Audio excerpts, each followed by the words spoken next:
She didn't even call, just a text. 5 words, sharp as broken glass. Please don't come. It's better. I stood in the kitchen, holding my phone like it was something foreign, something dangerous. The kettle was whistling behind me, shrill, persistent, but I couldn't move. My daughter Emily was getting married in 2 weeks, and apparently, I wasn't welcome. The message arrived at 7:08 a.m., just after I'd finished washing the breakfast dishes. I was about to sit down and make a grocery list when it buzzed. That cold little rectangle lit up with her name, and those words. Please don't come. It's better. For whom? Not for me. I sat down slowly at the table, the chair creaking under me. 77 years old. Widow. Antique shop owner. Mother of 1. And now, apparently, not even that. I didn't cry. Not right away. I just sat. I looked at the lace doily Emily had made when she was 10. It was under the sugar bowl, faded and fraying, but I never replaced it. I looked at the tiny chip on the teacup she once dropped and swore she'd glue back. I looked at everything that still held her, even if she wanted nothing to do with me now. Later that morning, I tried to talk myself out of the hurt. Maybe she was nervous. Maybe it wasn't her. Maybe Paul had sent it, her fiancé. But the number was hers, and the way she wrote it. No greeting, no punctuation, no explanation. I told myself I should call her, ask. But then what? Beg? The next day, I opened my closet and took out the navy blue dress I'd bought for the wedding. It still had the tag. I'd splurged on it.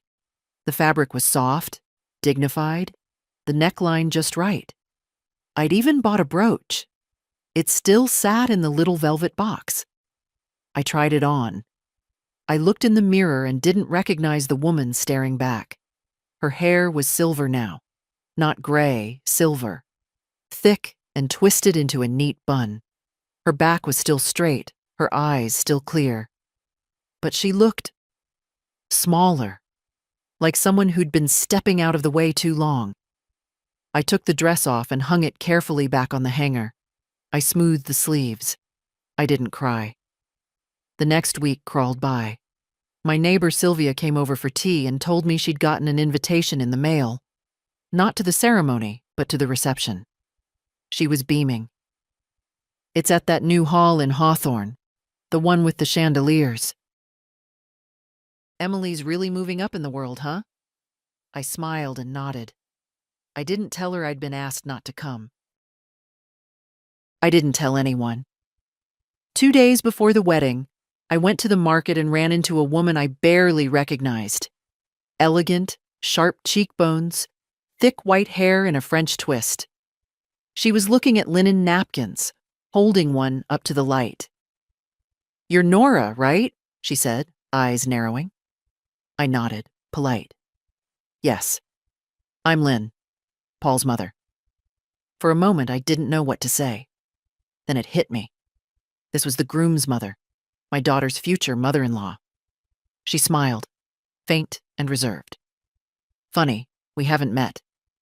You'd think with a wedding coming up, we'd have had a family dinner by now." I blinked. "Yes, you would." She lowered the napkin. "Well, I suppose that's modern life for you." We ended up sitting on the bench outside the shop, paper cups of tea in hand. It wasn't planned. She just said, "You have time for a cup?" And I did.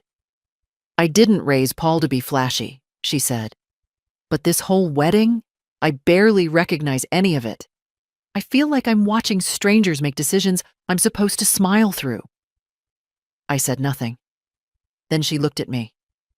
"Are you going?" I hesitated, and for the first time, I told someone the truth.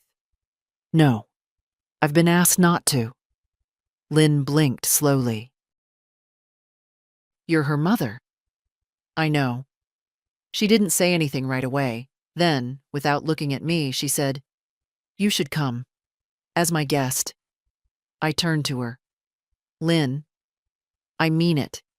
She may be your daughter, but he's my son. And neither of us should be sitting this one out.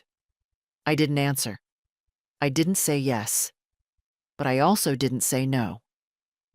When I got home that night, I took the dress out again. I laid it on the bed.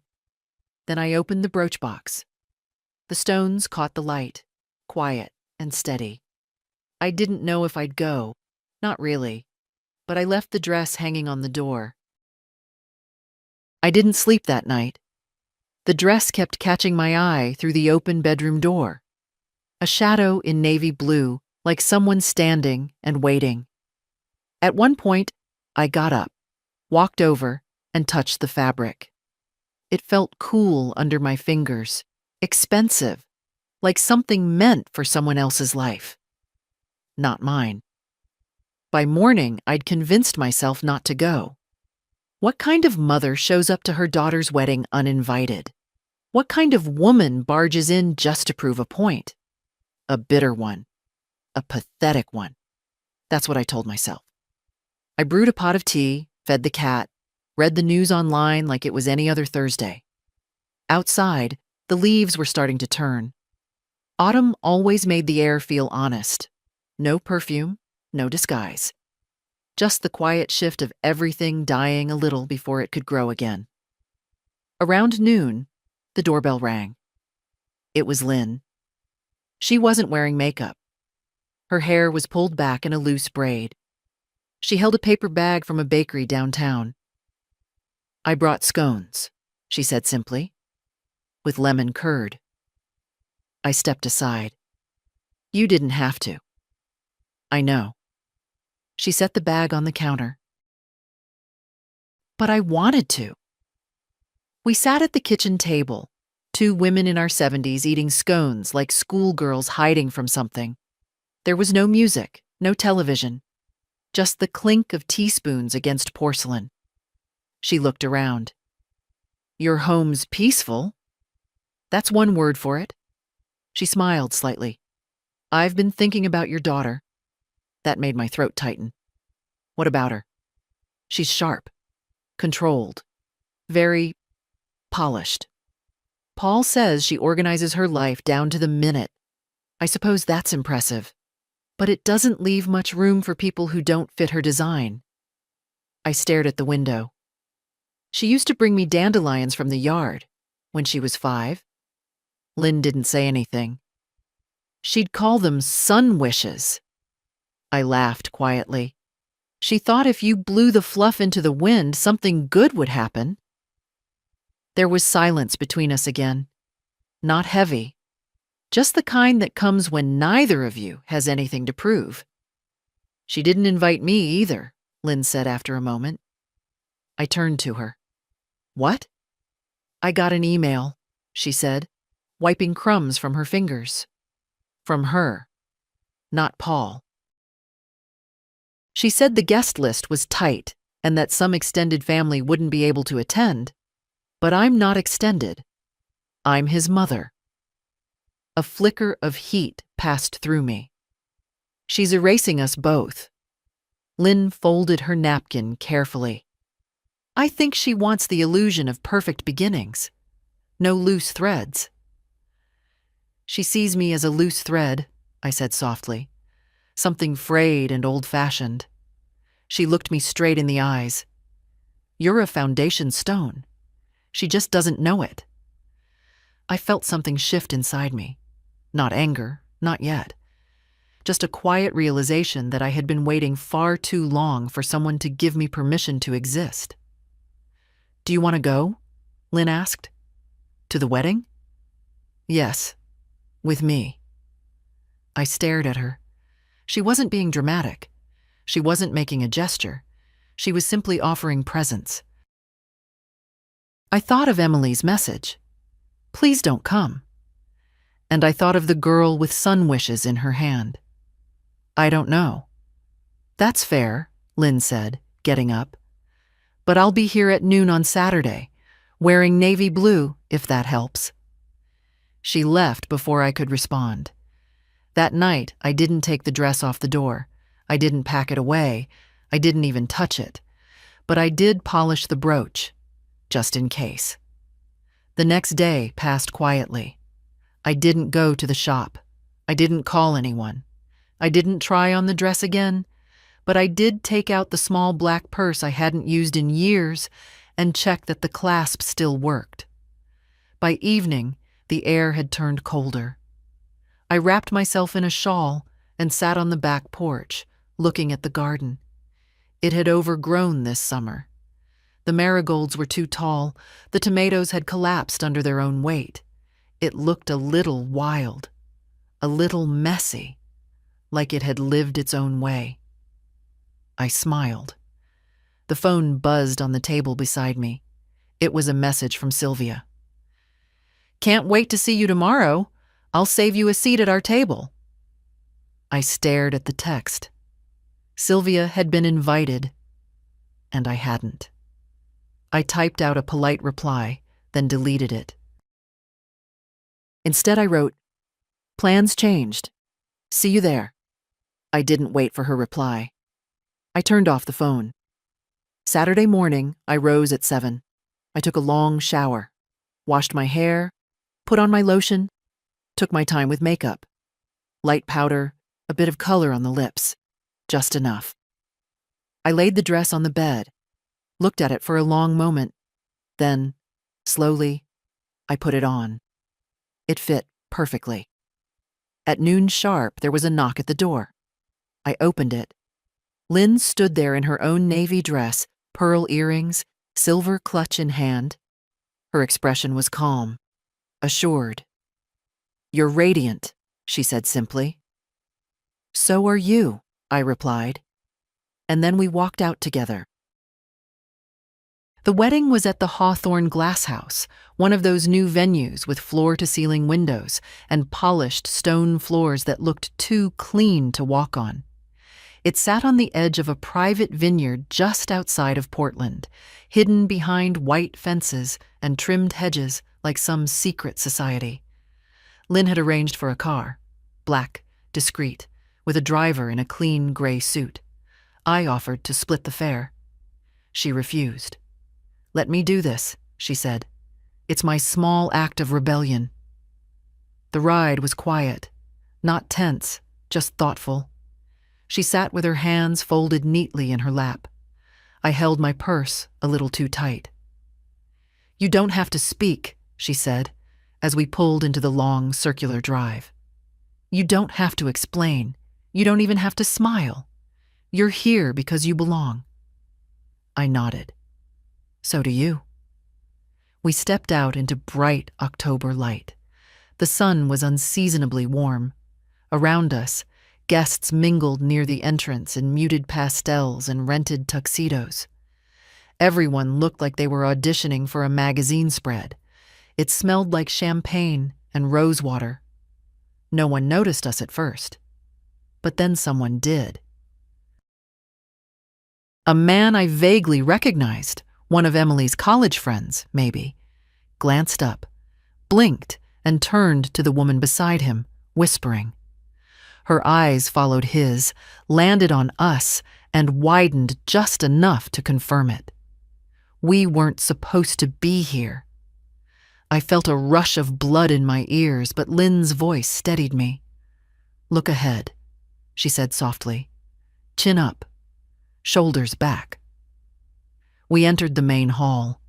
It was stunning. Vaulted ceilings, hanging gardens suspended above the guests, a string quartet playing something modern and moody. The tables were arranged in perfect circles, white linens and crystal glassware catching the light like prisms. The air smelled faintly of eucalyptus. The ceremony had already ended. This was the cocktail hour before the dinner. People were scattered, laughing, taking photos, sipping drinks. And then I saw her. Emily. She stood near the fountain at the far end of the room, one hand on a champagne flute, the other resting lightly on Paul's arm. She wore a sleeveless silk gown that shimmered like water. Her hair was pinned into some complicated knot. She looked beautiful. I hadn't seen her in 6 months. She laughed at something Paul said. He leaned closer, Then she turned slightly and saw me. Our eyes locked. It was like time stopped. Her smile faltered. Not a lot, just a flicker. But I saw it. Then she turned to Paul, said something quickly. He looked over too, eyebrows raised. His mother stood beside me, perfectly still. I don't know what I expected. Maybe a scene. Maybe her storming over. Or pretending not to see me. What I didn't expect, what I'll never forget, was how she walked toward us like it was nothing. Like she was just greeting another guest. Like this wasn't an earthquake rolling under her satin heels. "Mother," she said calmly, stopping in front of me. "I thought you got my message." Her voice was soft, private, polite, cutting. "I did," I said, just as softly. "I read it, and I decided not to follow it." She stared at me for a long second, then shifted her gaze to Lynn. "I wasn't expecting either of you." Lynn raised a perfectly arched eyebrow. "It's good to be surprising at our age." Emily's jaw tightened. "This is not the time." "No," I agreed, "but it's the place, and I'm here." Behind her, Paul approached. "Mom," he said, nodding at Lynn. Then his eyes fell on me. "And Mrs. Welton." "Hello, Paul," I said, just as politely. "Congratulations." He looked slightly stunned. "Thank you. We didn't know you were coming." "I know." Emily placed a hand on his chest. "Can we talk privately?" I stepped back. "If you'd like. But I'm not leaving, Emily. Not unless you ask the staff to escort me out. And even then, it'll be a scene." Her cheeks colored, not with embarrassment, with control slipping through her fingers. Paul looked between us. "Let's all just take a breath." Lynn spoke then, gently. "Emily, I want to be clear. Nora is not crashing this event. I invited her as my guest, and I believe she has every right to be here." Emily's mouth opened, then closed. She nodded once tightly. "Enjoy the evening." She turned and walked away, Paul following half a step behind. My knees felt unsteady, but I didn't show it. Lynn touched my arm. "Well done." "I don't feel done," I muttered. We found a quiet table near the back of the hall. The music swelled. Waiters passed with silver trays of canapes I couldn't pronounce. The room buzzed with polite chatter and clinking glasses. But there was a current now, a ripple. People noticed us. Not in a rude way, just curious. Measuring. Sylvia appeared suddenly, blinking in surprise. "Nora, I didn't think—" "Plans changed," I said, smiling. She didn't know what to say. So I said it for her. "I'm not here to ruin anything. I'm just here to remember who I am." And with that, I reached for a glass of water, took a slow sip, and settled in. Let them talk. Let them wonder. Let my daughter stew. I wasn't here to cause trouble. I was here to be seen. Emily didn't come near us for the rest of the evening, not even a glance in our direction. But the tension clung to the air like smoke, not visible, but sharp in the nose. Around us, the celebration churned on. Photos were taken, appetizers replaced with salads, and at some point, the first course arrived with choreographed waiters in starched vests. Everything was seamless, flawless, exactly the way Emily liked it. And yet, she wasn't smiling anymore. Lynn and I sat at a table tucked near the side wall, close enough to be in the room, but far enough to be considered an afterthought. No name cards waited for us, no seats saved, but we found our own. The guests at our table, a younger couple from Paul's office and an older aunt on his side, were polite but visibly confused by our presence. I could almost hear their questions, carefully kept behind polite smiles. Weren't these women supposed to be elsewhere? Do you think she'll try to have us removed? I asked Lynn under my breath. She'd already have done it, she replied, calmly spreading butter on her roll. She knows that would make more of a scene than our presence ever could. She took a delicate bite and chewed slowly. I wanted to laugh. I didn't. But I wanted to. You're oddly good at this, I said. She smiled slightly. I've had practice. The truth was, Lynn didn't seem flustered by any of it. She carried herself like a woman who had long ago stopped begging for permission. It wasn't arrogance.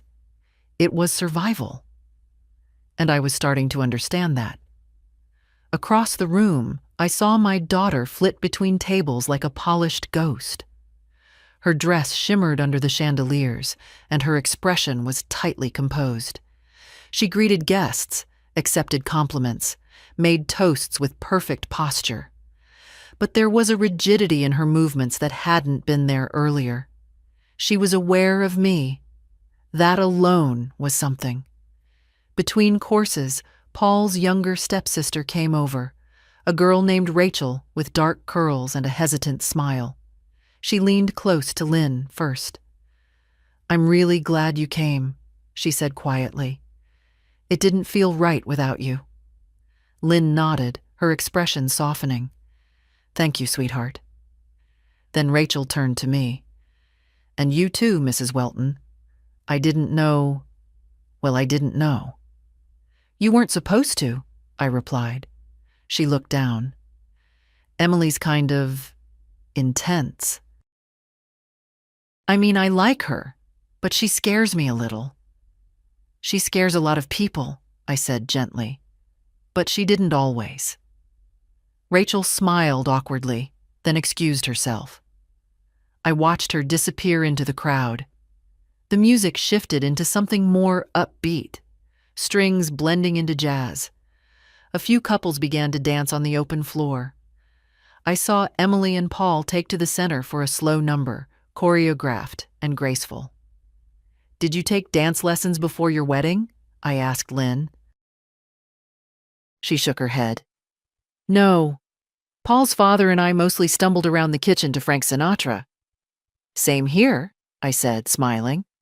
"My late husband, Thomas, had 2 left feet, but could hum every tune in key." For a moment, we sat there, 2 women in navy, sipping sparkling water, surrounded by a celebration that wasn't made for us. And yet, here we were, still upright, still present. Halfway through the dancing, I noticed a teenager circling the edges of the room, tall and lanky, with thick, dark eyebrows and a nervous energy. He carried a camera, the kind real photographers use, not just a phone, and seemed unsure where to aim it. I caught his eye. He blinked, then walked over. Hi? I'm Tyler," he said. "I'm the assistant photographer." "Hello, Tyler." "I was told to get candid shots of family members." I raised an eyebrow. "Then you've come to the right place." He looked nervous. "I wasn't sure if... they didn't give me a full list." "That's all right," I said kindly. "You can take one if you'd like." He hesitated, then lifted the camera. I adjusted my posture, smoothed the fabric at my waist. Lynn turned slightly toward me. He snapped the photo. "Thank you," he said, and then, with a strange sincerity, added, "You both look very strong." We smiled. It was a small thing, but something about it made my throat tighten. Later, the main course came and went. Wine flowed more freely. Speeches began. First Paul, thanking everyone for coming. Then the best man, with the usual mix of jokes and nostalgia. Then Emily. She stood at the center of the room, holding the mic like a politician. Her voice was clear, rehearsed, perfectly modulated.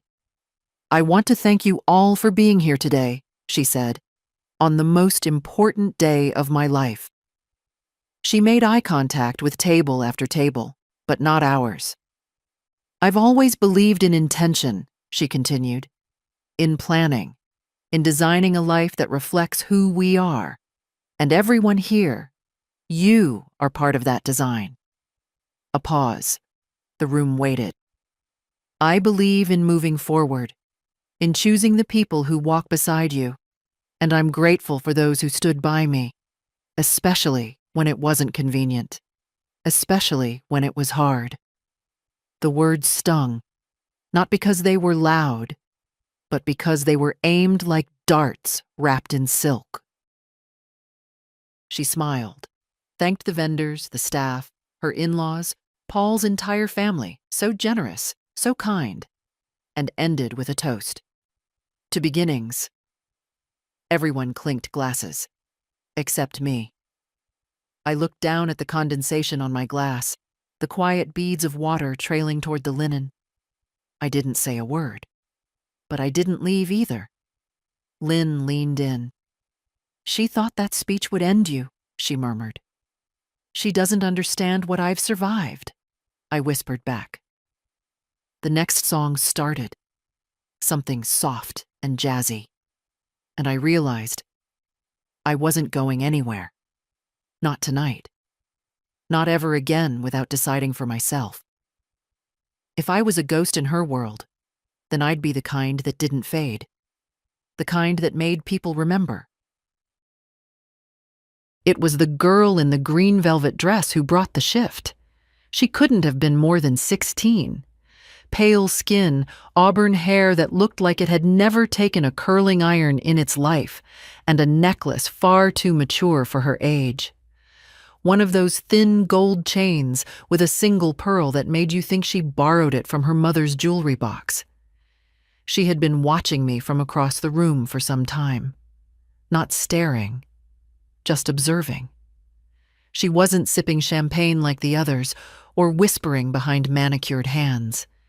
She stood quietly near the cake table, a plate of untouched cheesecake in one hand, her eyes trained on me with a look I couldn't quite place. Eventually, she walked over. "Excuse me," she said, soft but clear. "Are you Emily's mother?" I blinked. "Yes." She shifted her weight from one foot to the other. "I'm Clara, Paul's stepniece. My mom married his uncle." I nodded. "Nice to meet you, Clara." She glanced over her shoulder. "I saw the way she looked at you, at the ceremony. She didn't look happy you were here." I didn't answer. Clara took a small breath. "I think you look amazing." I blinked again. "Thank you." "No, I mean, really. You look like someone who should be here, like someone important." "I don't understand why she's mad. You're her mom." The bluntness of it hit me harder than Emily's whole speech. "She has her reasons," I said carefully. Clara frowned. "They're bad reasons." That made me smile, just a little. She looked down at her plate. "I don't think I'll have the cheesecake. I just took it because everyone else did." "Do you want it?" I shook my head. "No, sweetheart. But thank you." She nodded, turned to leave, then hesitated. If my mom told me not to come to her wedding, I think I'd come anyway, just to remind her I existed. And with that, she walked off. I sat back in my chair, my hand resting gently on the tablecloth, the weight of her words somehow heavier than the wine glass I hadn't touched. Remind her I existed. Was that what this was about? Not revenge, not defiance. Just a quiet declaration that I was still here. Still whole. Still me. Lynn had gone to the restroom, and for a few minutes, I sat alone, watching my daughter swirl through the room like a wind-up figure in a music box. Every movement smooth, every smile polished. And then, she saw Clara. Their conversation was brief, stiff. I couldn't hear the words, but I saw Clara gesture toward me, and I saw Emily's mouth tighten. Then, and I'll never forget this, Emily looked over, directly at me. For just a second. No smile, no anger, just acknowledgement. And then she turned away. The band struck up something louder, and the room shifted into a looser rhythm. People moved to the dance floor, chairs emptied, waiters collected glasses with swift, practiced hands. And I remained. Then came the second surprise of the night. Paul approached. Alone. He didn't look like a man about to confront someone. He looked tired. The kind of tired that goes beyond weddings or stress or too many conversations with distant cousins. He stopped a few feet from our table. "Can I sit?" he asked. I nodded once. He sat, exhaled slowly, then looked at me. "I didn't know," he said. "I swear to you, I didn't know Emily told you not to come." I said nothing. "She said you were traveling, that you'd declined." Still, I didn't speak. He ran a hand through his hair. "I should have checked. I should have called." "Yes," I said finally. "You should have." He looked at the dance floor. "She's always been determined. You probably know that better than anyone." "She used to be kind too," I said. "And curious. She used to draw cats on napkins and leave them in my coat pockets. She used to read under the table when guests came over." Paul smiled faintly. "She still does that. Only now it's business plans on her phone." We sat in silence for a moment. "I'm not asking you to leave," he said quietly. "I'm glad you came." That surprised me. "I saw Clara talking to you," he continued. "She's not exactly subtle." "She reminded me who I was," I said. "Something I forget sometimes." Paul looked at me again. "I don't know what happened between you two, but I hope it isn't permanent." I looked him in the eye. "That's up to her." He nodded. "Fair." He stood, adjusted his cufflinks. "If you decide to dance later, Lynn says you used to love swing music." "Still do," I said. He smiled, then walked away. When Lynn returned, she raised an eyebrow. "I leave for 5 minutes and you get courted by the groom?" He came to apologize. "That's a start." I reached for my water. "I'm not here for apologies. I'm here to exist." Lynn raised her glass. "To existing." We clinked softly. The rest of the evening blurred in that strange, slow way that only weddings and funerals do. The music faded into background noise. The lights dimmed just enough. People began to leave in quiet waves, hugging and smiling, promises to keep in touch already starting to dissolve. Emily didn't come back to speak, but Clara did. She hugged me, quick, sincere. "I'm really glad you stayed." "Me too. Do you want the last piece of cake?" I laughed. "No, dear, you enjoy it." She grinned. "You're cooler than I thought you'd be." Then she was gone. I looked at Lynn. Maybe there's hope for the next generation. There always is. As we stood to leave, the band began one final song.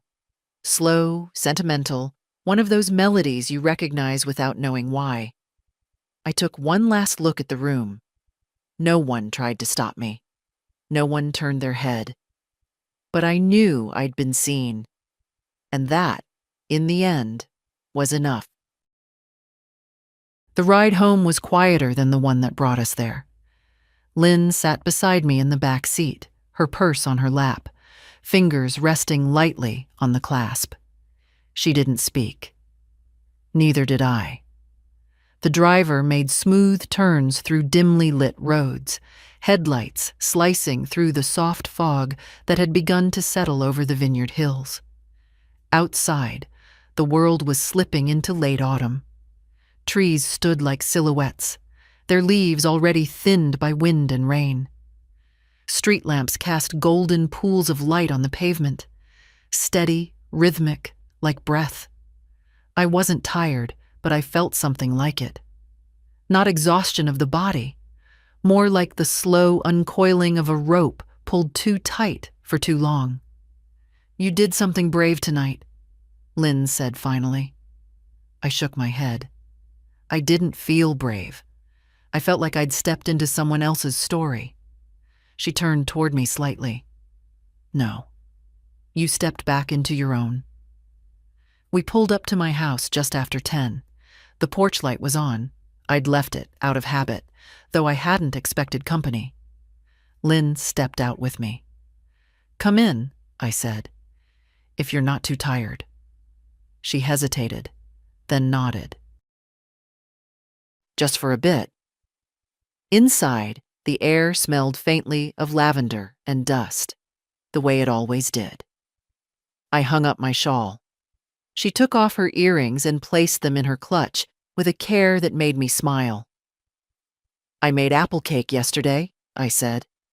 It's dry by now, probably, but we can lie to ourselves.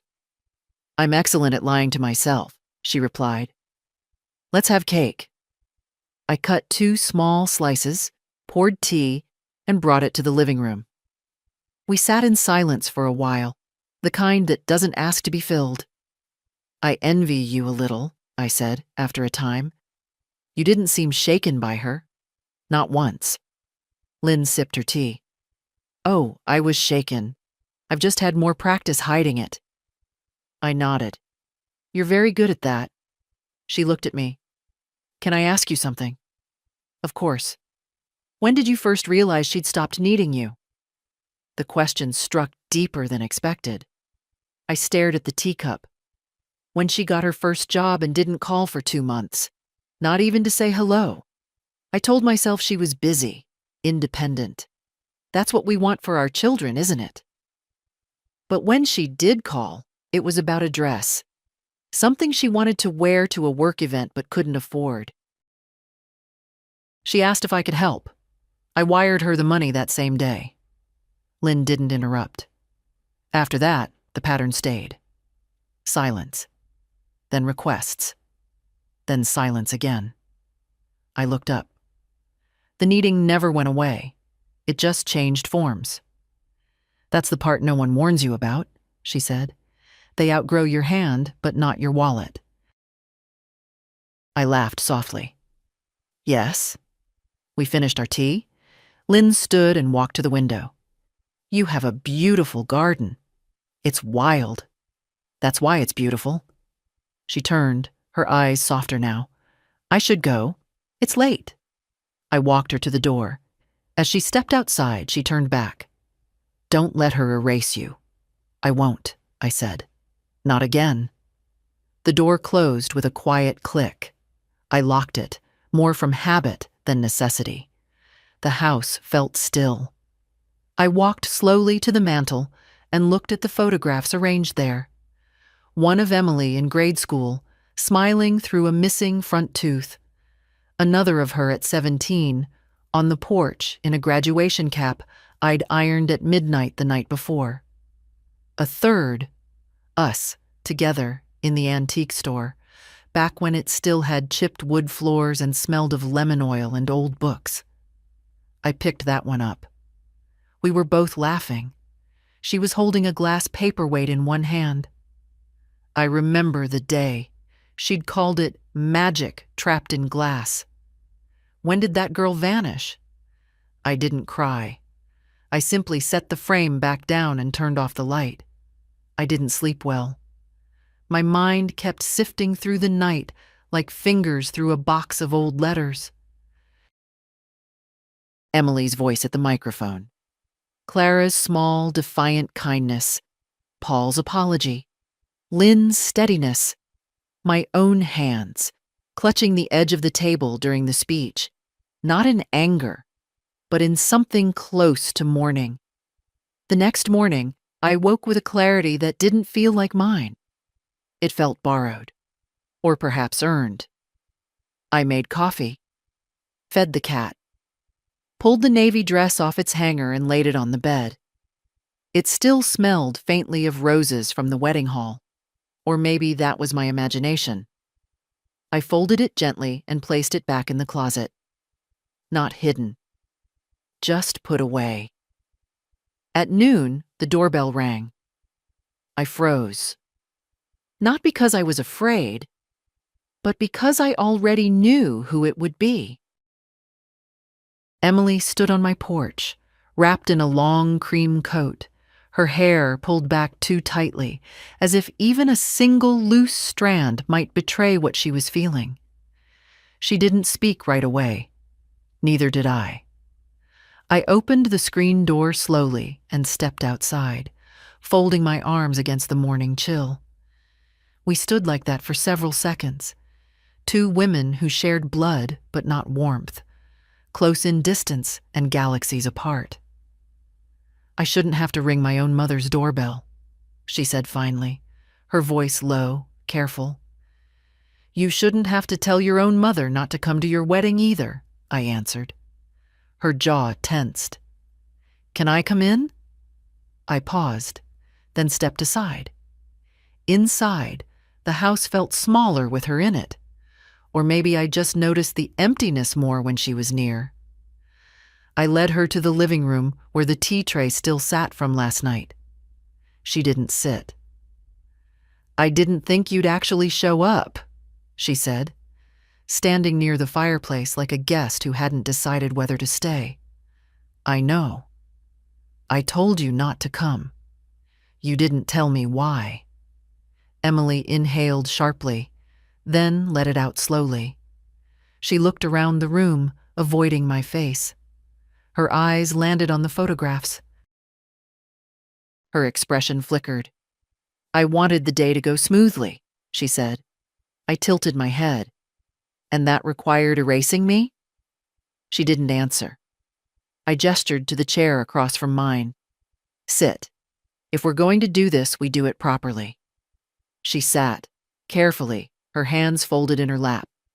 That old posture. Back straight, legs crossed at the ankle. She'd always hated slouching, even as a girl. "I didn't want a scene," she said. "I didn't want unpredictability." I nodded slowly. "And you thought I'd ruin things. I thought you'd remind people of where I came from." There it was. Finally. I didn't flinch. "You mean this house?" I said. "This furniture? My plain clothes? My small business? The life I built?" She stared at her lap. "I gave you everything I could," I continued. "I didn't travel. I didn't remarry.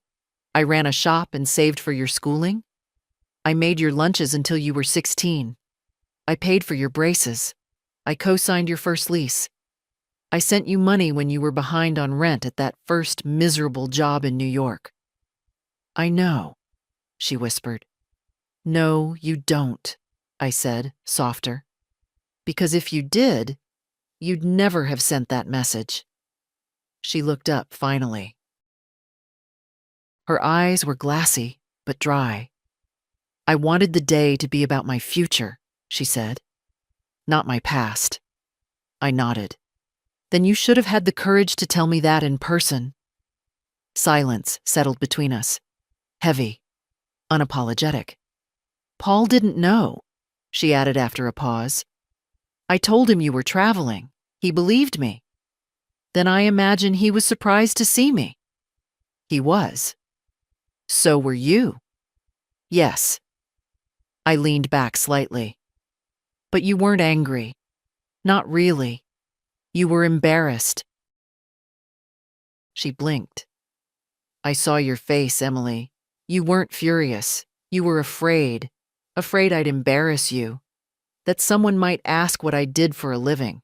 Or why I still drive the same car I drove when you were in college. You were afraid I didn't match the image you've worked so hard to curate. That's not... It is." She pressed her lips together. I let the quiet hold us for a moment before continuing. "I didn't come to the wedding to make a point," I said. "I didn't come to ruin anything. I came because I was part of it, whether you like it or not." She nodded, slowly. "You were poised, more than I expected." That almost made me laugh. "You expected me to cry, didn't you?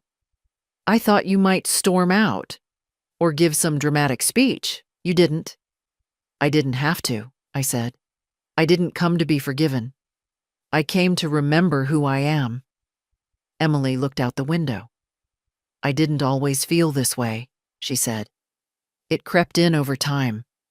I'd be at work functions and people would ask about my family, and I'd hesitate.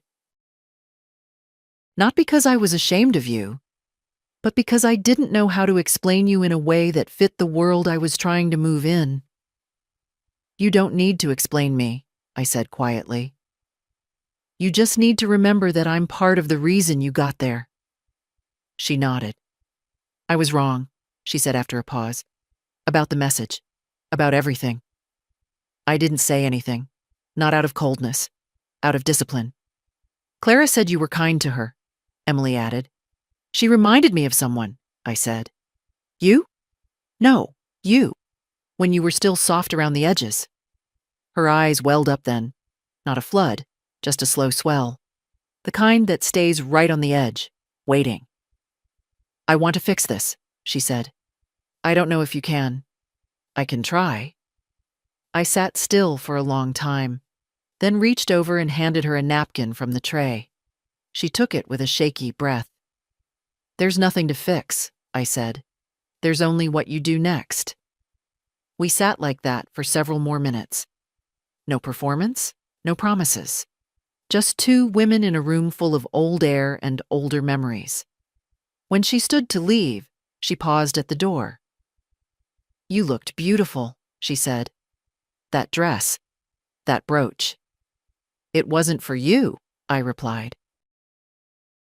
She nodded. Then she left. I didn't cry, but my tea had gone cold again. I didn't tell anyone she came. Not Lynn, not Sylvia, not the girl at the post office who always asked about Emily as if she were still 10 years old. Some things lose their shape when repeated, like dough kneaded too long. Instead, I cleaned. Not furiously, not to erase. Just steady, quiet movement. Windows washed, linen changed, every shelf in the living room dusted, until the wood gleamed faintly in the afternoon light. I opened every window, even though the air had turned sharp. The house needed to breathe, same as I did. By dusk, I'd found the old shoebox I kept tucked behind a stack of outdated phone books. It was filled with receipts. Not for taxes. Not for business. For Emily. Every tuition payment. Every deposit slip. Copies of rent transfers. The orthodontist's invoice from Zo 3. The plane ticket I'd bought her after the breakup with her first fiancé. She hadn't asked, but I'd known. I'd always known when to step in, quietly, invisibly. The box was heavy, not with paper, with history. I carried it to the kitchen, sat at the table, and looked through it slowly. Each slip a memory. A yes. A quiet, of course, spoken before she even finished asking. 1,000 small ways of saying, I will not let you fall. I wasn't bitter, but I was finished. That night, I called my bank. Good evening, Mrs. Welton, the voice on the other end said. How can I assist you today? I'd like to schedule an appointment, I said. In person. I have some changes I'd like to make. Of course, regarding authorizations, I said, and future transfers. There was a pause. Absolutely. We'll set you up for Monday at 10. Thank you. I hung up and made myself tea. Hot this time. Stronger than usual. The next morning, I opened the store late. The antique shop had always been a modest affair. Tucked between a florist and a bookstore, the bell over the door louder than necessary, the front window slightly fogged from poor insulation. But it was mine. I ran my hand over the counter, then opened the ledger. I hadn't updated it in days. Around 11, Lynn walked in. She was wearing her usual tailored coat, scarf knotted just so. She held a brown paper bag. Brought lunch, she said. And a question? I smiled. What's the question? She set the bag down, unwrapped 2 sandwiches. What now? I leaned against the counter. What do you mean? You've been seen, she said. You made your point. You stood your ground. What's next? I didn't answer right away. She handed me a sandwich. Egg salad on rye. Always egg salad. I took a bite, chewing slowly. Then I said, I don't think there is a next. Not in the way people think. I'm not looking to rebuild anything. I'm not waiting for reconciliation. I'm not even angry anymore. Lynn nodded. So what are you looking for? Space, I said. The kind I never gave myself. The kind I always filled with helping, fixing, smoothing. She smiled slightly. You sound dangerous. Maybe I am.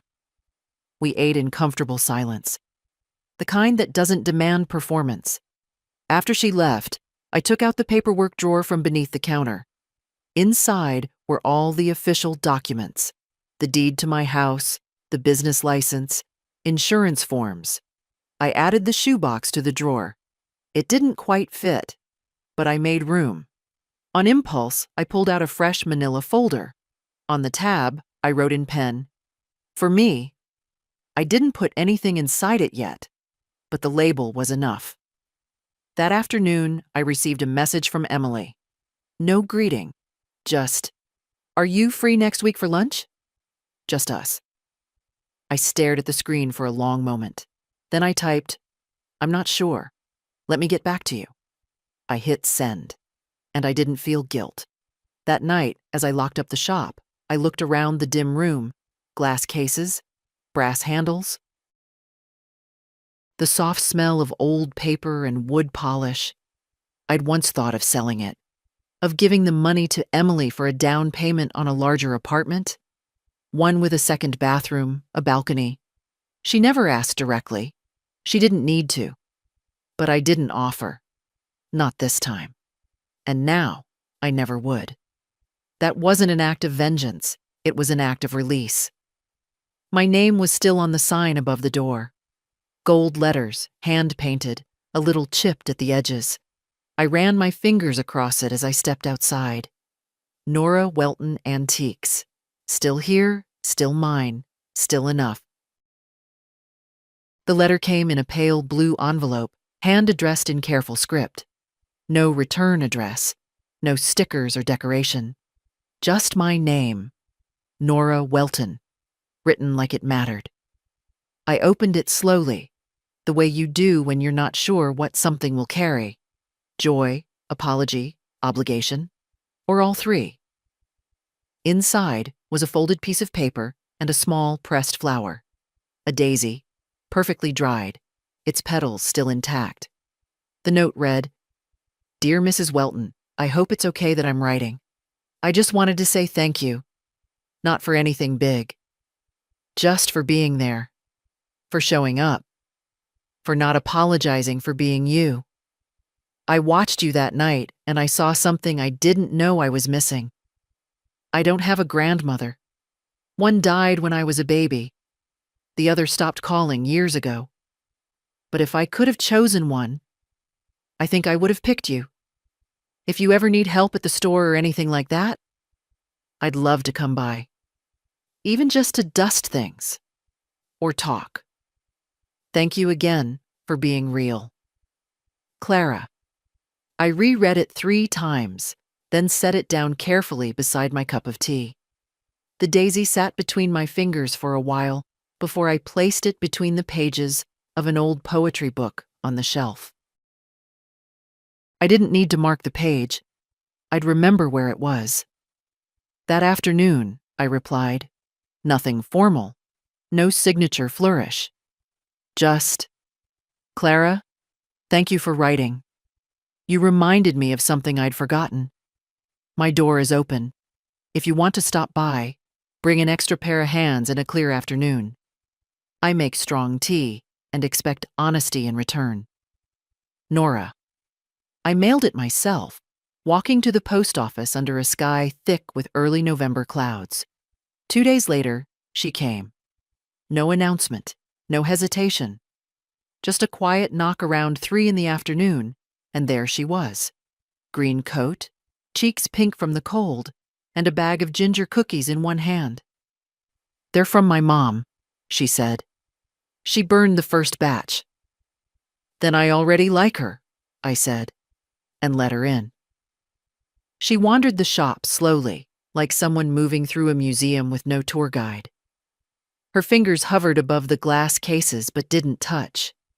Her eyes lingered on a brass compass, a chipped porcelain doll, a carved wooden box from the early 1900s. "Do you ever get tired of being surrounded by the past?" she asked. I shook my head. "It's not the past if it still speaks." She turned toward me. "Do you think people can be antiques?" "Some try," I said, "but I think we're more like patchwork quilts, old fabric, new stitching." Clara smiled. We spent the afternoon rearranging one of the shelves in the back, the one where I kept odd pieces that never quite sold. A cracked mirror with an iron frame, a jar of marbles, a music box that only played one note now. She handled each item like it had value, even the broken ones. That mattered. At 5, I made us tea. She took hers with too much honey, but I said nothing. "Emily doesn't talk about you," she said suddenly. "I asked once. She just said things were complicated." "They are," I replied. "Do you want it to change?" I looked at her, this girl with questions that came too fast, too sharp. "I don't want to chase," I said. "Not anymore." She nodded. "I get that." "I doubt it," I smiled. "You're 16. I'm 16 and my mom's on her third husband," she said. "I get more than people think." "Touché." She sipped her tea. "If I were her, I'd be scared too." "Of what?" "You," she said simply. "Of someone who doesn't need approval to be real." I didn't answer. Not because I disagreed, but because hearing it from someone so young made me feel older in the best possible way. When she left, she hugged me. Not quick, not performative, just a steady, sincere press of arms around ribs. "You can be my honorary grandma if you want," she said. I laughed. "I'll put it in writing." And I did. The next week, I met with my lawyer. I changed the wording of my will. No drama, no punishment, just redirection. Emily's portion remained, but smaller now. Fair, but not central. The bulk of my personal effects, the store, my house, a small account I'd set aside over the years, would go to someone I listed as personal heir by designation. Clara Bennett. When I signed the papers, the lawyer raised an eyebrow. "She's not a relative?" "No," I said. "She's something else." He didn't ask further. He didn't need to. I left the office feeling lighter. Not because I'd cut Emily out. I hadn't. I still loved her, in the way you love people who have shaped you, even when they no longer fit. But I had stopped waiting for her to look back and reach for me. I was reaching forward now, toward someone who'd already stepped in without being asked. Someone who dusted broken things and still saw their worth. Someone who, with one letter and a daisy, had reminded me that I still had something to give, and someone to give it to. The first snow came early that year. It wasn't dramatic, just a dusting across the rooftops, the kind that disappears by noon and leaves everything damp and a little brighter. But it was enough to change the sound of the street. Snow muffles the world in a way nothing else can. You don't notice it until you step outside and realize how much quieter things have become. I opened the shop late that morning. Not because I was tired, I wasn't, but because I'd learned not to rush toward things just to fill the silence. The silence was mine now. Clara arrived around 10, her boots wet, scarf crooked, cheeks pink. Do I get a key yet? She asked, brushing snow from her sleeves. Not yet, I said, handing her a towel. Let's see if you survive a full winter first. She grinned. Is this a test? Everything is? She was helping me reorganize the front display, rotating out autumn-themed pieces, polishing the small brass candle holders, setting up the winter postcards in the glass case. She moved with care. Not because she was trying to impress me. She'd stopped doing that weeks ago. But because she liked the rhythm of the work. There was comfort in it. And for me, comfort in her. At one point, she paused by the window and said, "You should put a sign out front. Something with your face." My face? Yeah, she said. People like knowing there's a person behind a place. You're not a mystery, you're a draw. I raised an eyebrow. I'm nearly 80. Exactly. That's branding gold. I laughed. You're impossible. I'm right. She probably was. When she left that afternoon, off to her part-time job at the bakery, the one with the terrible hours and even worse playlists, I stayed behind and watched the snow fall again, thinner now, quieter. A man came in just before closing. Middle-aged. Plaid scarf. Nervous fingers. He walked slowly, looking at each case like it might speak. Eventually, he stopped in front of the old typewriter I kept by the counter. A 1949 Smith Corona. Still worked, though the ribbon was dry. I had one just like this, he said. I nodded. They're good machines. Honest. He ran a hand over the keys. My mother used to write letters on hers, every week, to her sister in Wisconsin. People wrote better when they had to mean it. He smiled. You're not wrong. He didn't buy anything. Just stood there a little longer, then thanked me and left. I didn't mind. Not every visit has to end in a sale. Some are just returns. That night, I sat with the ledger again. Not the financial one, the other. The one I'd started after the wedding. A plain notebook with no title. Just a record of what I gave and what I chose not to. I flipped through pages. Paid for Clara's textbooks. Declined Emily's third invitation to lunch. Still polite, still not ready. Donated 3 antique coats to the shelter. Said no to a vendor's offer to buy out the store. Too early. Bought new curtains for the kitchen? Just because. Each line felt like a boundary, drawn or redrawn. Not out of bitterness, out of clarity. I wasn't mending anymore. I was designing. Designing days that fit my shape now. A shape that no longer curved itself around absence. When I turned out the lights that night, I paused in the hallway.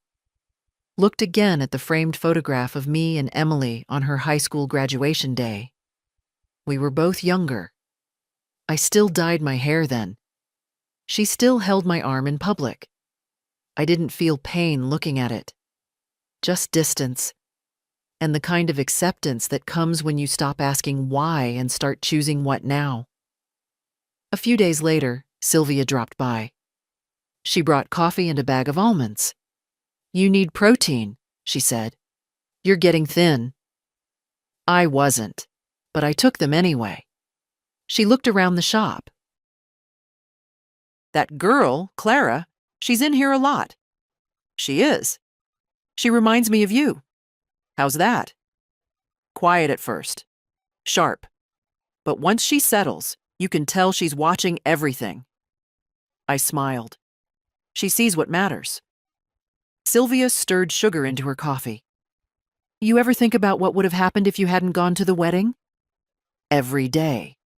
And I'd still be waiting. For what? For someone to come get me. Sylvia nodded. Glad you didn't wait. So was I. There was something about the way the snow kept falling that week. Soft, persistent, unapologetic. It didn't need permission. It didn't ask to be welcomed. It just landed, stayed, melted when it was done. I think that's how I wanted to be now. Not permanent, not decorative, just real and present. And enough. The letter from Emily arrived just before New Year's. Handwritten this time. Not a text, not an email. A real letter, folded neatly into pale stationery with her initials embossed in the corner. I stared at the envelope for a long time before opening it. The handwriting hadn't changed much. Still precise. Still slanted. A little smaller now, as if she were trying to take up less space on the page. It read, "Dear Mom, I've been thinking about how strange it is to write you a letter. It feels old-fashioned. But maybe that's the point. I've rewritten this several times. Every version either sounded defensive or too soft. So I'll try to stay in the middle. Just honest. I was wrong. Not just about the wedding, but about the years before that. I confused control for safety. I believed that neatness was the same as peace. That if I could keep the pieces of my life polished and arranged, nothing would slip out from under me. You didn't fit that. You were too steady, too unbothered. I didn't know how to reconcile that with the image I thought I needed. But now I see that you were never a threat. You were a mirror, and I wasn't ready to look. I'm not writing to ask for anything.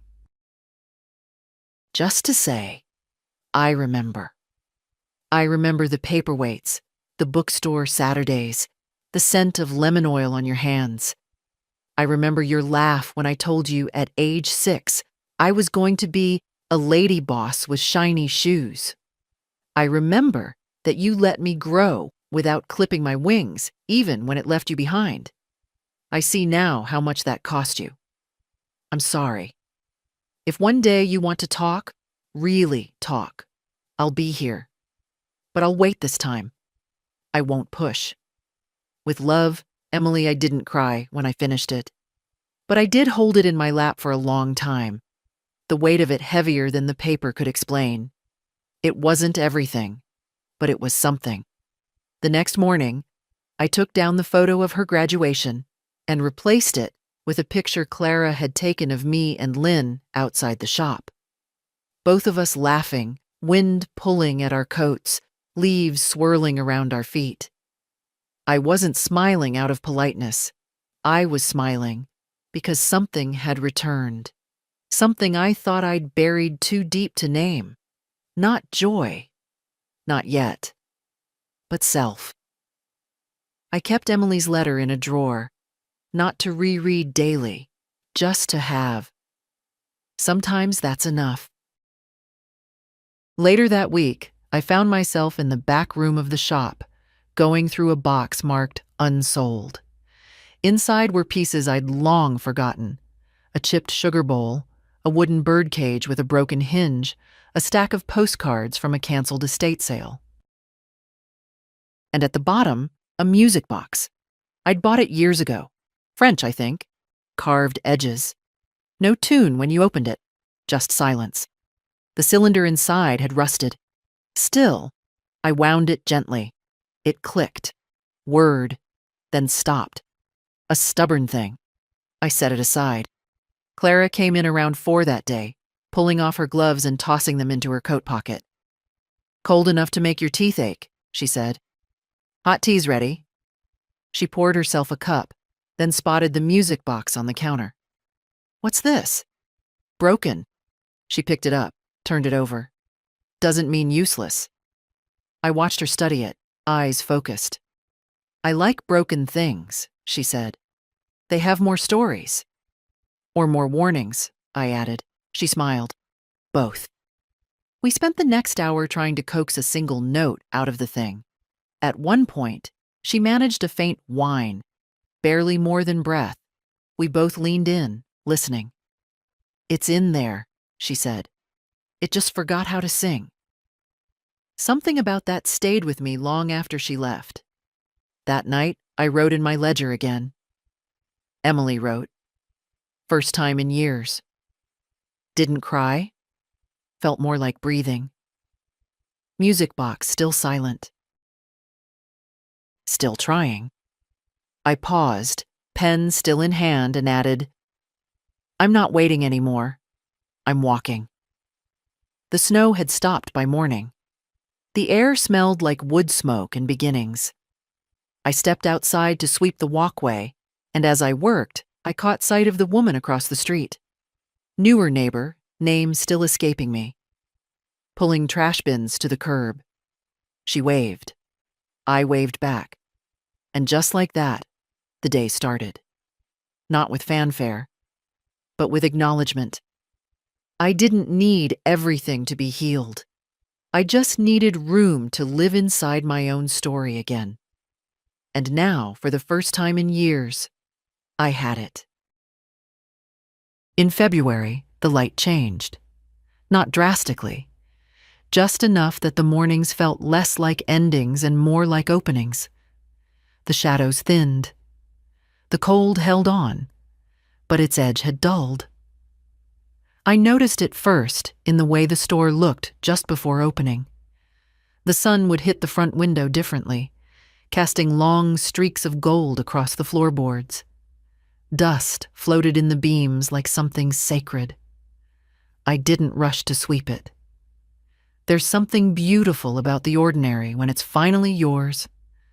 Clara had started coming by 3 times a week. No official schedule, just a rhythm we fell into. Sometimes she helped. Sometimes she read. Sometimes she sat in silence and watched the world through the glass. I let her. One afternoon, she asked if she could bring a friend to the shop. She's quiet, Clara said. Bit odd, but I think she'd like it here. I nodded. Odd's a good sign. So the girl came. Emma, tall and thin and dressed in layers that didn't quite match. She walked the shop slowly, never spoke unless spoken to. But when she saw the old violin in the back case, her whole posture shifted. That's not just decorative, she said. No, I replied. But it hasn't been tuned in years. Emma asked if she could hold it. I unlocked the case. She didn't play it, just held it like a memory, then handed it back. I hope someone plays it again someday, she said, and left. I didn't sell the violin, but I moved it to the front display. Some things need to be seen, even if they stay silent. That night, I opened Emily's letter again. Not because I missed her, not even out of curiosity, but because I wanted to see if it still made me ache. It didn't. It read like something complete. A chapter, not a cliffhanger. I placed it back in the drawer and went to the kitchen, where the kettle had started to hum. Tea had become my ritual. Not for comfort, for clarity. I took it to the back porch, wrapped myself in the old knitted shawl I hadn't worn since Thomas died. The air bit at my cheeks, but I didn't mind. From across the yard, I could hear the neighbor's wind chime. Tinny, irregular. It didn't match the breeze, and that made me like it more. Sometimes music has to be a little off, to be honest. The next morning, I took a walk before opening the store. It wasn't a long walk, just up the hill to the old community garden where nothing was blooming yet. The beds were bare, and someone had left a child's glove frozen to a fence post. But the earth smelled awake. I stopped by the bench near the roses, sat for a moment, closed my eyes. I didn't think about Emily. I didn't think about what I'd lost. I thought about what I hadn't noticed before. The way snow sounds when it melts. The shape of frost on metal. The quiet certainty of morning. That was enough. When I got back, the bell over the door rang before I could even hang up my coat. Paul. Not in a suit this time, Just jeans, sweater, the same uncertain posture I'd seen at the wedding. He took off his cap, held it in both hands. May I? I nodded toward the chairs near the window. If you're here to sell insurance, I'll need stronger tea. He smiled a little. I'm here for the opposite. He sat, looked around. This place is, he started, then stopped. Odd? I offered. No, real. That's what Emily called it. Too real. That made me laugh, just once. Quiet. She said you read her letter, he added. I did. She didn't expect you to respond. I didn't. He nodded. She's not sure what to do with that. That's not my problem, I said gently. No, he agreed. It's not. He looked down at his hands. She's in therapy now, he said.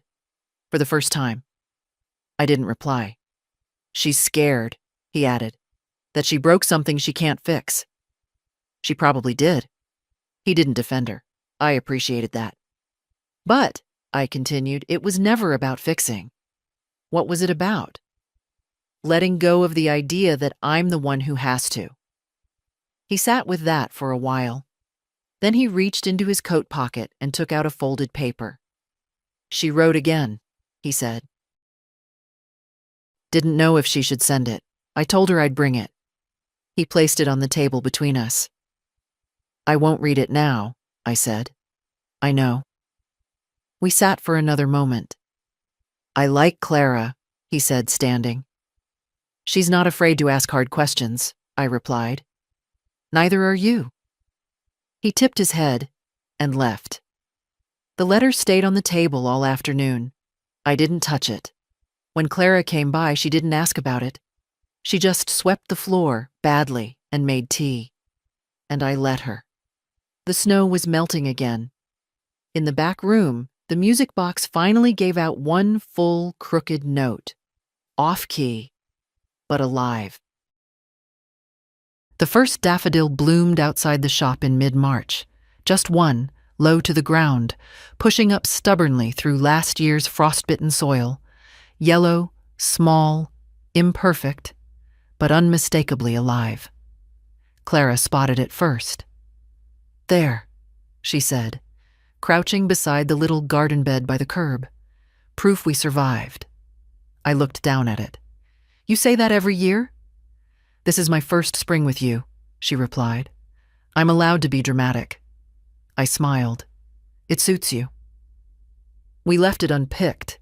Inside the shop, we'd started reorganizing the back wall, moving out the heavier winter items, replacing them with lighter woods, ceramics, painted tins. Things that caught the light a little easier. It didn't matter if they sold right away. They changed the feel of the space. Some days the shop was quiet. Others, not a single customer walked in. But we still opened. Still dusted. Still played the same scratched jazz record when the afternoon light hit just right. I think I want to study history, Clara said one Thursday, her voice barely louder than the hum of the radiator. Good choice, I said, without looking up from the shelf. You don't think it's useless? I shrugged. Anything can be useless if you treat it like decoration. She thought about that, then said, You'd make a good teacher. I already was. She blinked. You taught? I nodded. For 3 years, before the shop, before the mortgage, before Emily. Why'd you stop?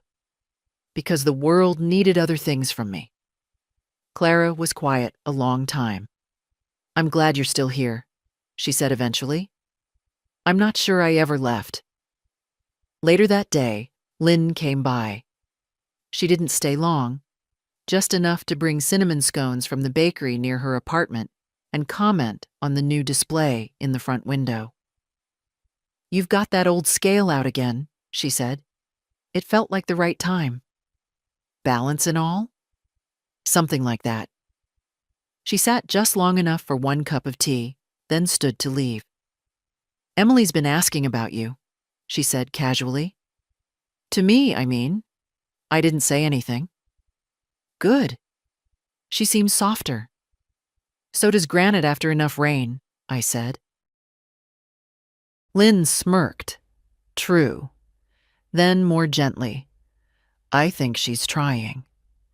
I think trying is between her and herself now. She didn't argue. Just touched my hand briefly, then let herself out.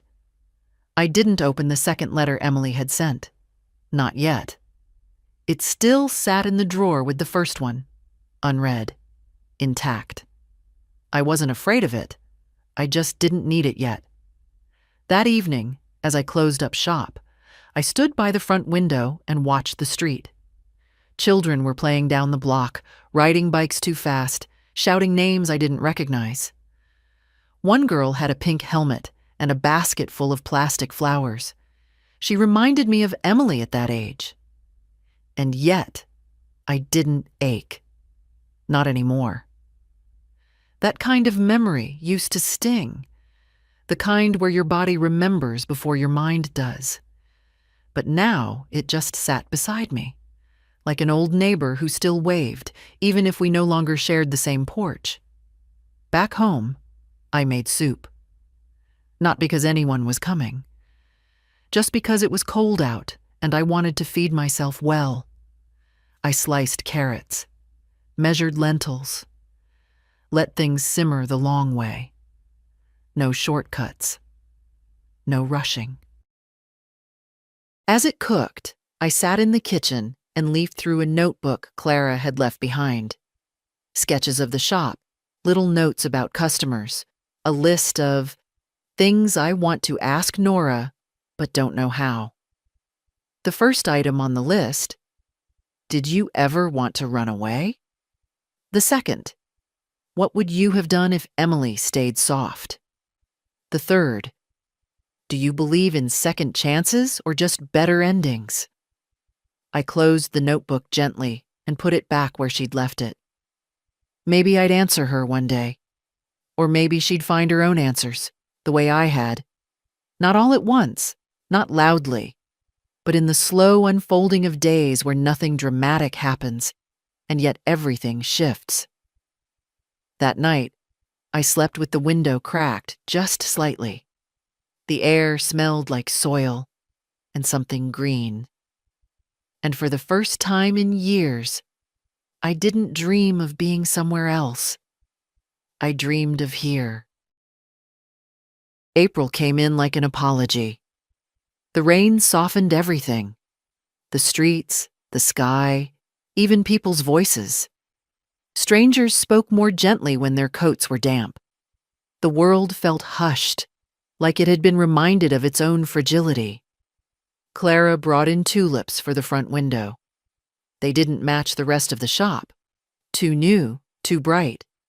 But that was the point. She arranged them in a chipped blue pitcher and stepped back to admire them. They don't last long, she said. Nothing good does. She turned to me. That's depressing. That's true. She laughed. You should paint that on the door. That afternoon, I found myself sitting in the back room, holding the second letter. I hadn't planned to open it. But something about the way the tulips leaned toward the light made me feel like I didn't have to protect my silence anymore. So I read. It wasn't long. Mom, I've been going to therapy. Not because anyone made me, because I got tired of hearing myself repeat things that didn't feel true anymore. One thing my therapist asked, what version of yourself are you trying to keep alive? It made me stop. Because I realized I've been carrying this story, that you were cold, that you held me back, that I had to move past you to become who I am. But when I say it out loud, it feels thin, like tissue paper. The truth is, I don't know who I'd be without you. I just didn't know how to hold that truth and still be angry. So I chose anger, because it felt easier to manage. I want to try again, not from scratch, not pretending we didn't hurt each other, just from now. I understand if you don't, but I'll keep writing, whether you answer or not, because I still want you to know me. Emily. I set the letter down. I didn't cry. Again. The tears had stopped being the point. I just sat there and felt the strange stillness of hearing your own story, rewritten by someone else. I didn't feel obligated to respond, but I didn't feel closed off either. The next day, I wrote a card. Just a simple one. A cream square with a small bird in the corner. Inside, I wrote, "You were always seen. You just forgot to look back. Mom." No address, no stamp. I placed it in a drawer. Maybe I'd send it one day. Maybe I wouldn't. Later that week, Lynn and I sat on the bench behind the store, where the magnolia tree had started to bloom in fat, pale blossoms. She handed me a biscuit from the bakery and unwrapped her own with the kind of grace that comes from decades of carrying herself with purpose. "You look softer," she said, not looking at me. "I feel finished," I replied. She nodded. "That's better than healed." We ate in silence for a few minutes. Then she said, "You think you'll ever open that door again?" "I don't know. Would it be so bad if you didn't?" "No," I said. "Not bad. Just different." We watched the petals drift down, one by one, without ceremony. Behind us, Clara was humming to herself inside the shop. I recognized the tune, a broken version of the music box song. She'd been trying to recreate it on the old piano someone had donated last month. It still sounded like something finding its way home. That night, I cooked dinner for myself and ate it by the window. No one was coming. No occasion. Just a good plate of roasted potatoes and spinach. A glass of red wine I'd been saving for no reason. The kind of meal you make when you no longer need to prove anything. Outside, the air smelled of wet earth and soft change. I went to bed early, and when I woke, I didn't reach for memory. I reached for the day. May arrived like a whisper, not loud, not showy, just here. The mornings were warmer now, and the tulips in the front window had given way to lilacs Clara brought in from a bush behind her school. She'd cut them herself, wrapped the stems in wet paper towels, and carried them across town like something fragile she wasn't ready to lose. She set them in a tall jar near the counter. "Too much?" she asked. "No," I said. "Just enough." We didn't talk much that day. The kind of silence we shared had its own language. She reorganized the postcards. I dusted the shelves. The doorbell rang now and then, a customer here and there. Most didn't buy, and I didn't mind. They lingered, and that was enough. After she left, I sat at the back table with a cup of tea and reread the card I'd written to Emily, the one I hadn't sent. The words still felt true, but I didn't feel the need to send them anymore. Not out of pride, not out of punishment. I simply didn't need to be understood in the old way. Some bonds don't get mended. They grow different roots further apart, and that's not always failure. Sometimes it's what keeps both trees standing. I slid the card back into the drawer, gently. The music box played now. Not a full song, not perfectly, but enough. A few crooked notes that sounded like breath, like effort, like something trying again after forgetting how. I wound it once and let it sing to the empty room. That evening, Lynn joined me on the back porch. She brought lemon cake and 2 forks. "You ever miss being needed?" she asked. I took a moment. "No," I said, "but I miss thinking I had to be." She nodded. "That's the hardest thing to unlearn." We watched the sky turn that soft kind of blue that only comes in spring, the blue that looks like it's been rinsed clean. I thought of all the things I hadn't said to Emily. Not out of cruelty, just out of peace. I didn't need to remind her who I was. I knew who I was. That was the difference. Later that week, Clara brought a form from school. "Volunteer mentoring," she said. "You don't have to. But I think some of the girls would like you." "Why me?" "Because you don't talk down, you don't flinch, and you don't pretend things didn't hurt." I looked at the form. It was simple enough. "I'll come," I said, "if they'll have me." She grinned. "They'll have you." I signed my name. Not to be useful, not to be needed. Just because I wanted to. In early June, Emily came to the store. No letter first, no warning, just her. She didn't bring flowers. She didn't wear makeup. She looked like someone who'd had to convince herself at every step not to turn back. Clara was in the back, so it was just the two of us in the front room. "Hi," she said. "Hi." She looked around. "It's smaller than I remembered." "You were smaller when you left." We stood there, time moving slowly between us. "I've been writing," she said. "I know. I didn't expect anything back. I didn't have anything to send." She nodded. "That's okay." We didn't hug. She didn't cry.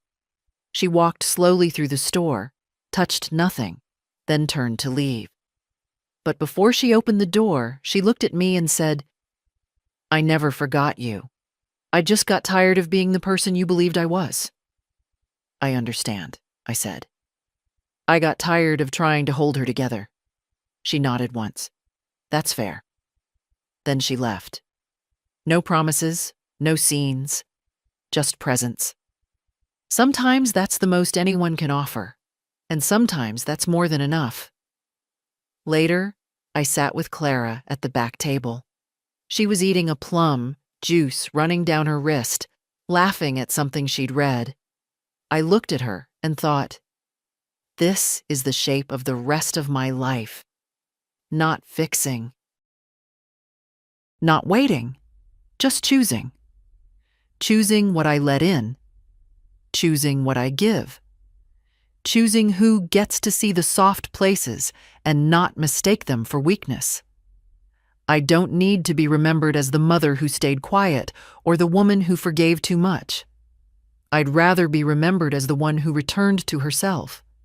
Slowly, stubbornly, and without apology. If you've ever been forgotten, erased, or asked to shrink in someone else's light, I hope you take this as permission. You're allowed to return. You're allowed to grow again. And you're allowed to be enough, even if they never say it. If this story meant something to you, share it. Let someone else remember who they are. Quiet power matters too.